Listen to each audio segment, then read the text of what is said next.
கல்யாண மேடையா, கலை உலக மேடையா, அரசியல் மேடையா, எந்த மேடையில் பேசினாலும் வீழ்வது நாமாக இருப்பினும் வாழ்வது தமிழாக இருக்கட்டும் என்று கூறியே தனது உரையை முடிப்பார் விஜயகாந்த்.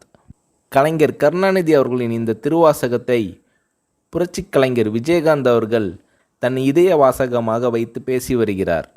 காந்தியார் வலியுறுத்திய கதர் ஆடையே விஜயகாந்த் அவர்களின் ஒரிஜினல் ஆடை.